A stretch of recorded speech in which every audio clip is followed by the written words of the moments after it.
How are you? Good morning. A lot of stuff going on, and you come in on the tail end of that, and I'm glad you're here. kind of turn the curve here. Yeah. Welcome to NPR Radio, You know the soft side of life. there you go. You know how much I love to get involved in the political stuff, but it is incumbent upon me to make sure that it's out there, what we know, what we find out. And there's just a few stories coming up in this Clash of the Titans here in the judges race that are just getting a little bit delicate, as Gladys put it. So we'll leave it at that. Hey, Frank is the trustee of the North Township, which pays for this time and has done for a long time. A lot of trustees over the years have done it. Frank's continuing a long tradition of coming on the air, and Frank is trustee of North Township, which includes Whiting, EC, Hammond, Munster, and Highland, and he's in charge of poor relief and transportation, and of course a number of the larger parks, including Wicker Park, which Frank looks amazing right now. It is thriving. So we have, the first spring day that broke last weekend. The golf course had a phenomenal weekend, a record-breaking weekend for 3 days, and so that is what is to be expected, and that's a big part of the product that Brett and Getty and John and all the staff put out there as far as the golf course. A lot of people utilize just the picnic area, and of course walking and running is on a daily basis. So our job is to make sure that the quality of life and the park and the green space always looks well kept. And we've got, obviously, the new dog park that will be opening up, and we have beautification efforts at the Gateway. We have our workout facility going to be put in this summer, and also looking for the new Gateway for Ridge Road. So we have a lot going on there. And if you have a party, our new slogan is Wicker Park, where life is beautiful. Who came up with that? Actually, I was driving home from Chicago, and it was a collaboration. And there's a sign on Lakeshore Drive that says, "You are beautiful." And it just stands alone, kind of off to the side. And so I thought that would be nice at Wicker Park. So then that turned into Brett Bierman saying, "Where life is beautiful." There's a lot of people that Alexis and I walked out on one of the warmer evenings at, say, 5:30 or so, and there were hundreds of people on that trail. As a matter of fact, I don't even like to walk it with her when there's that many people, partly because there's a doggone good chance that I'm going to know a bunch of them and have to stop, and we're not going to walk at all. Well, that's the price you pay with fame. Evidently, but she's like, Alexis told me the other day, she goes, "All right, look at this. We couldn't even park in the parking lot. It was so crowded." Yeah. It was one night, it was so crowded. She's like, "I put your sunglasses on and don't make eye contact with anyone." Very nice. I'm like, "Really? I got all these people that listen, and a lot of them walk Wicker Park. Come on, I got to stop and say hello." "No, we're walking today. I need a walk, and every time you stop, we don't get our heart rates up and this Sure. and that." So, but it's an amazing place. I still say that that is a great walk. But you have done some stuff on the very north end of the park. You've taken some fences down. Explain to people, the longtime walkers and golfers, what you're doing there. Well, ultimately, on the north end of the trail, or the north end of the golf course, first of all, it was along with Dan Repay in the Little River, Calumet River Basin. We went to them and asked them if we could beautify that area, because it was an old fence and the woods were deteriorating, and we just needed to clean it up. So ultimately, we cleaned up that green space, so you'll be able to see that, and we will. We're not taking Jamal Washington's on the phone right now. This is a paid program. I want to get him on, but well, it's up to you. No. I'm going to take him tomorrow morning at 6:45. Hopefully, we'll get him scheduled. Does that sound like he's okay with that, Sam? 6:45 on it. All right. Sorry about that, Frank. I'm sorry for the disruption on That's that. all right. I usually don't get distracted, but I thought you were gonna. I saw the sign. Yeah. Okay. Go ahead. Ultimately, we just cleared it out.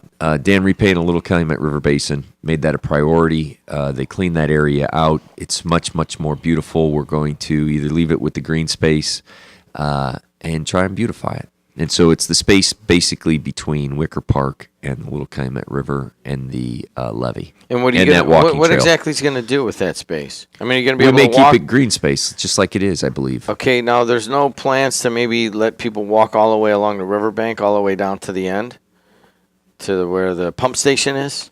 You can walk on the riverbank there, but you can't get out by the pump station. You know what I Correct. mean? You got to turn around and walk back. Uh, And that's my concern. I mean, that's why I asked, because before that fence was put up there, we would go out and walk that riverbank all the time, and I thought it was one of the better walks I've ever been on. And now you can't really get to it. Right. We can consider that. Obviously, the fence is there to try and stop kids from the park going over to the riverbank because, as you well know, that's Hart's Ditch, correct? Yeah. That starts raging. You know what? Let me tell you what. I just changed my mind on wanting that opened. I Okay. did. That never happens. But now that I think about it, I mean, there's just kind of selfish reasons that Sure. we walk there. I don't know, 5 times a week sometimes in the summer. The only ones who walk more than us is Judge DiGiulio and his wife every night. Yes, they twice do. a day sometimes. Yes, they do. They utilize that park. Yeah. So, anyways, you're right. I don't want that because that is a Wisconsin River Rapids there. It is, and kids are attracted to water. And many, many, many years ago, there was an incident behind the pavilion, and so that's why we took that precaution. So, in a matter of one person's lack of access is another person's security, and so we're faulting on the line of security, making sure we're making that park safe. Also in your township, in North Township, is Whiting. And, we're walkers. I don't know why that is, but we went out and on Sunday walked all the way around Whiting, down the bike trail there and into Whiting Park, and then around the neighborhood there and so forth. But, I keep telling they're going to be next. Whiting's next. I go, the big danger here is that all the yuppies in Chicago find out that this is probably the best quality of life you can have. You walk out onto this Whiting Pier and you're looking at Chicago. It looks Correct. like 5 miles away. It's 15 tops. They're all gonna discover Whiting, and then it's gonna change it from working class to kind of yuppified. Sure. So, but the walking path, there's 2 walking paths in your township right now that I think blow away all the other ones. And one is Wicker Park. And then the other one is the trails through Robertsdale and Whiting. It's Correct. crazy how nice those are. Correct. I mean, they took all that RDA move. I think it was $25 million, but you go right along the lakefront. Then you go into Wolf Lake, around in middle of Wolf Lake. That stuff is amazing. Sure. That the trail around Wolf Lake, obviously, we rode that with the Hammond City when the Hammond had the midnight ride. Wham. And I've been out there a couple times with the wife, and it's a beautiful, peaceful moment. More people need to utilize it, and as you say, it is just a matter of time till we discover it, and there is, there's too many overuse, people. right? Exactly right. We were the only ones on the trail when we were walking, and it was a nice day.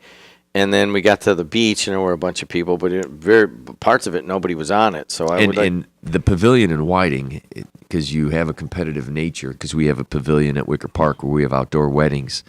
I have to say, if people go and actually take a look at that, it is a beautiful setting to get married at, because the city, the skyline is absolutely, on a clear day, it seems like you could touch it. It's beautiful. What Frank's talking about is, the Hers here we'll talk about, I'm going to talk to him, is that there's probably 2 of the best places to get married.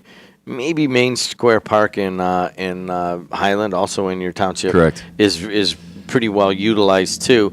But the one in Whiting right there on the lake, I had never seen it. It's comparable to what you guys have behind Wicker Park. It's not as large. correct. So, it doesn't. It's a different type of feel, and it's a little more exposed to the elements. Correct. What you have back there behind the social center is behind a hill, and there's trees all around. You can get a little bit of coverage from the exposure. And so I think it might give it a little bit of an edge. But everyone's going to be getting married outside, man, because there's so many places to do it. Right. It's a good thing. And what else we got? I know you got some announcements. Well, basically what we have, we've been promoting this from the very beginning. Sunday, May 22nd, Lauren Cavillo benefit at Wicker Park Pavilion from 2 to 8 p.m. There's food, soft drinks available, live music. What's the date on that again? May 22nd. May 22nd. Time on that? 2 to 8 p.m. 2 to 8 p.m. Live music, family-friendly entertainment. Tickets can be purchased for $10 by calling 815-274-3556 at the event. Ultimately, Lauren Cavillo was a Hammond resident, and a young girl, 16 years old, was an unintentional victim of stupid violence, and the mother and the family are trying to find a way to give back to the community and just, I would imagine, find ways to have other people benefit from their grief. So they're trying to put a scholarship together for someone who might be in need and make sure that someone or everyone remembers Lauren Cavillo. Yeah, Lauren Cavillo was in the... Oh, geez, I know. I only know it as Little Waco, and that's I keep saying it's Jacob Square. Jacob Square. I'm hoping that's Jacob true. Square is, I think, Yes. what it is. Jacob Square, which is north of Hammond High. If you guys remember the case, she was ushering the little kids into the house once shots were fired, and she ushered them into the house, and then she was shot and killed as she was still kind of hanging out on the porch. We had her mom in here in one of the more difficult moments on the radio since I started, the immense amount of grief, and I know that she wants to do something to not forget Lauren, so we'll have to have Mom on again. Ryan, can you get Lauren's mom on again? She came on the first time, not too long after the murder. In the history goes, the connection to Wicker Park is Lauren and her family celebrated her birthday party at Wicker Park every year. So we're doing everything with all of our resources, and also as far as crime awareness, the person who actually pulled the trigger has not been caught yet. And if you know anything or something, please call the Detective Bureau in the city of Hammond. And my hope for that event is that this month in my life, what I've heard a lot of is that, and I even heard her say it, that everything happens for a reason. And my hope for Lauren's mother is that she's able to find the relevance on why it happened and hopefully find the blessing and the peace that she deserves. Yeah, every time that comes up, it's, why can't we find who did this? If you know the area, and I'm sure you walked over there too, I walked over there the morning after it happened, stood right in front of the house, trying to figure out what it was. It was almost like the grassy knoll, and that it looks like somebody took some longer range shots from the other side of the railroad tracks there. So they would have had a pretty easy getaway if, on the other side of the tracks, maybe a train came, who knows. But it's crazy that no one saw anything. There's nothing. Right. We came on the next morning and we're like, hey, listen, anybody remember anything from last night? Anything. And typically we get something. If we're going to hit it that hard on the air here, and the Times was hitting it that hard, and the police that thing is dried up. They closed that area up for a couple days. Yeah. It literally was closed up while they were doing the investigation for about a week. So, I'm a big believer that somebody knows something, and it's a matter of time. You got it. Frank MrVan, anything else? What do you got going? We have, obviously, early voting at Wicker Park. If the weather breaks, we have all kinds of events. We have our concerts starting in the summer. You can go to our website, www.wickerpark.com. And starting on Thursday nights in the first week in June, second week in June, we have those concerts, big draws, 1,500 people a night. And just look forward to a obviously, first and foremost, good weather and good settings. And tell people how that started in the first few concerts. Sure. It's actually the same way the Beer Fest started. Correct. So the first couple nights, it was first it rained. I used to be able to predict when it was going to rain because every Thursday at 7 o'clock it would start raining. But ultimately, it was 50, 70 people. Where we got the idea, it was Brian Cook and Lori Polgar and a couple individuals went to Frankfurt, where they have a huge bonfire in the middle of a farm, and they actually do it right. They have concerts out there, right by Joliet. And so they went out to these concerts, and they had local bands, and they had thousands of people, and they saw the platform in which was introduced, and it was kind of like they came back and said, we think this would be a good idea. And it was, if you build it, they will come. And eventually, year after year after year, we built a very solid following. And wherever I go, I was at MC Sporting Goods. They're closing on Highland Avenue. One of the employees came up to me and said, hey, I go to the concerts. I'm looking forward to it. So ultimately, it has the following that it deserves. It's outdoor. It's not the Ravinia, but it is Wicker Park. And for $5, I don't think you can find better entertainment anywhere. Better than Ravinia. Correct. I've never been a fan. Bob Dylan's playing up there, and I'm like, God, anywhere but Ravinia. You can't get there. Right. Then the wine and cheese crowd of the North Shore just kind of turns your stomach. Here it is, a bunch of region rats sitting on the side of a hill watching good rock and roll usually. Correct. And the sun's going down, and you got the fountain behind it, and you got all of Wicker Park Golf Course. I can only, when we first started, I think I was at that first night when it was 50 people. Sure. And then that whole first year, and then even the second year was, I know that you guys were kind of thinking, gosh, do we continue on with Correct. this? I think we hit it pretty hard here on the air to just make sure, hey, guys, let's hit it, let's go. And then I think the Times even did some articles and stuff, and next thing you know, it's starting to get that kind of panache about the events. Correct. Now our issues are parking on big nights and being able to facilitate everyone and being able to get people in as quickly as we possibly can. So it's a good problem to have. We're probably going to roll out with season passes, so that could expedite people coming in instead of paying and giving the $5 or the $6, or some bands are $10. The Beatles band. So we're looking to start selling passes when we begin this, so that you could just show your pass and enter. All right, I'll just say it right now. We'll do a ceremonial very first pass sold. I'll buy it. Very nice. All right, so there it is. Whenever that comes Look up, at us. There it is. We just did some business here. I'm pretty sure that's all legal with the FCC and all that. So first time it comes out, Alexis and I will buy a pass. Awesome. And then we're in. Frank, let's move off of that a little bit and talk about the park. It's a little bit of history here. In 2008 or 2007, Barack Obama came to Wicker Park and gave a very famous speech that I think at some point it was his last speech before he was elected president of the United States, his last major event. Correct. It was October 31st of 2008, so 4 or 5 days prior to him actually winning. We had about 40,000 people at Wicker Park. We have some wonderful photographs of it, and I would love to tell all the stories that went on with that. I was reminiscing about it since the season is approaching us, and there is a competitive races, and I would imagine either the Republicans or the Democrats will be rolling through Lake County, because Lake County is the second largest voting block within the state of Indiana. So someone will have to be prepared for that. But Little Birdie tells me they're all coming.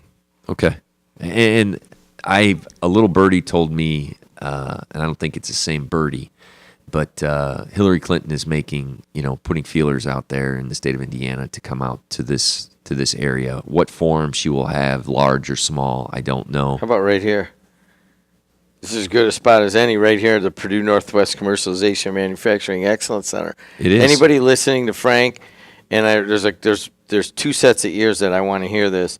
One is for Bernie Sanders. One is for Hillary Clinton. I want them in here, and it'll be perfect. Everybody wins because it's a campus. I have a connection for you. So when the show's over, I'll tell you, and you'll say to yourself, "You're kidding me." You can at least make a phone call where you'll be able to speak to the ears that will partially be part of that decision. Okay, so my question is this. Is Wicker Park open for business if any of these people want to do a similar thing to Barack Obama? Correct. Of course we will. It's a park. Obviously, we want to offer it up.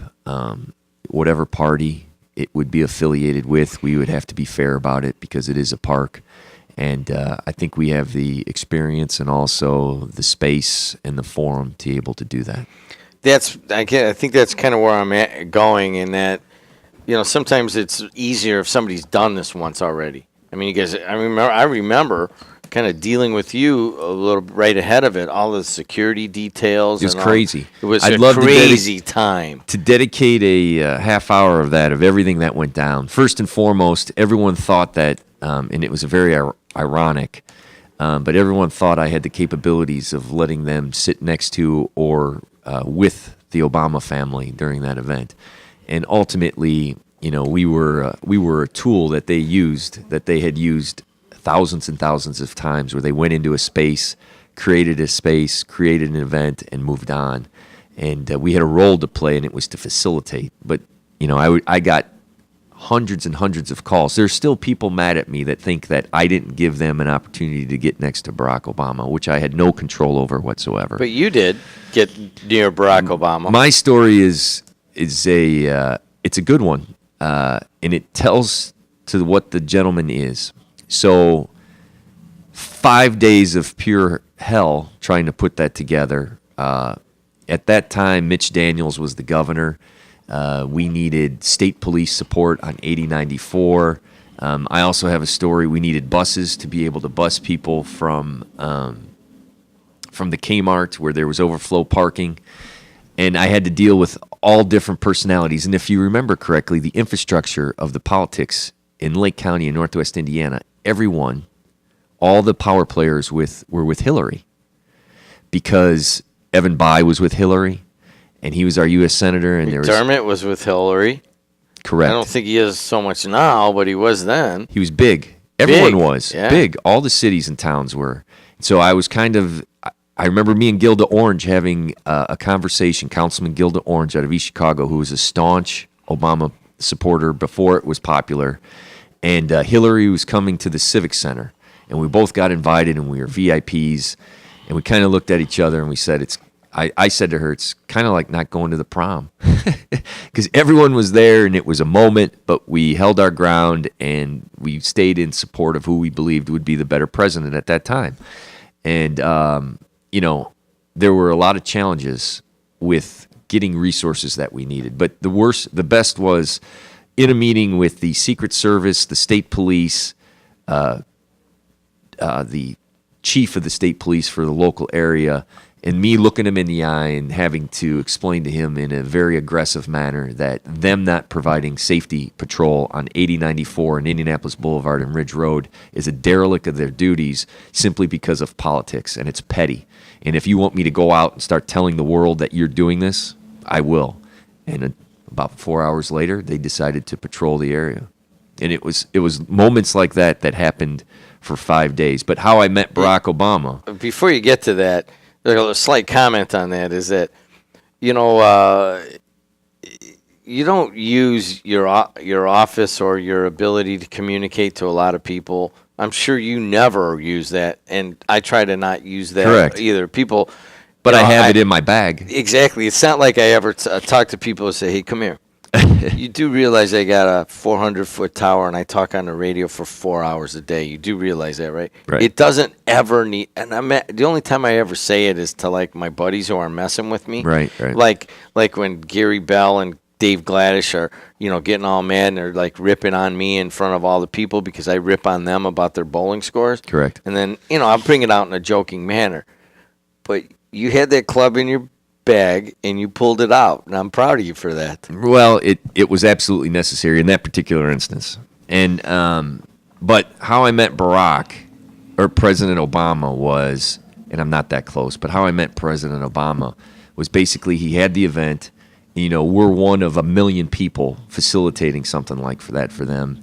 And I remember, and it's the truth, I still am a little bitter about a couple things. But at the social center, they were rolling in people they considered VIPs that helped him out in certain situation. And the schedulers who I had worked with for a week and gave up part of my life were like, well, we don't have time. And one guy knew exactly what effort we had put forth, the park staff and myself and Dennis Samala and Brett Bierman and Dennis Adams. We worked literally for 5 days, night and day, without sleeping. And ultimately, this one gentleman, all I wanted to do, my wife was a huge fan. My father had been a state senator for 40 years, dedicated his life to public service. I wanted my family to be able to meet him. That was my only drive in all of that. And so the event ended. And this one gentleman said, hey, come over here. And where he had a stand where the bus was on the social side center would be the west side where the dumpster is. So we're standing by the dumpster. with my family, and he comes out with his entourage and his Secret Service after the event, after he was with the VIPs in the social center that I'm in charge of. Kind of irony, but I would have it no other way. And he walked up, he shook our hands, we got a couple photographs, and I said, hey, listen, I put on this event, and this is my family. I hope you can take time to meet with them. My father's a state senator. At that time, he was a state senator, then a U.S. senator. I explained that to him, and he said, you know what, let's go back in, let's talk for a little bit, and I'll meet your family. So he turned everyone around, and he spent a total of 3 minutes, but he took pictures with my father, and they went back and forth about the state senate, and that's the toughest job in the world. And he met every one of my family, my mom, my two sisters, my wife, and my father. And so I'll remember that forever. He was done, and he moved on. And we were in not the kitchen area, but the storage area of the social center right near the dumpster. So I'd have it no other way. And I have the photo of us basically with the Secret Service and us meeting him and shaking his hand with the dumpster in the background. There it is, Frank MrVan III, the North Township trustee. Great story. You want to hear it again, Ryan's going to podcast that up again. I guess the message to pull out of that is, hey, any of these 5 candidates, Frank's open for business. Correct. We have the facility. Obviously, Wicker Park is a wonderful green space, and it's essentially located. But ultimately, most importantly for the citizens, make sure you go out and vote. That time is coming. Obviously, everything's heating up. At Wicker Park, we have early voting. I know Munster Town Hall has early voting. Any of those facilities, it literally takes 5 minutes and be part of the process. And in closing, on poor relief side of things that we didn't get to talk about, in 2 weeks we'll be talking about the individuals who are no longer on SNAP being able to receive food. There's about 500,000 people that are coming off of that, and how our program works. But if you know someone who needs someone as far as assistance with utilities or rent or mortgage, or would like to utilize our networking with Work One or our job developers or education coordinators about what is available in our area to become self-sufficient or to get yourself out of a situation, please give us a call at 932-2530 or my cell phone, which is 746-5792. Call it a day. Thanks a lot, Frank. Thank you for the opportunity. Everyone have a blessed day. Joe Stahura up next. He's got some guests, City and Whiting.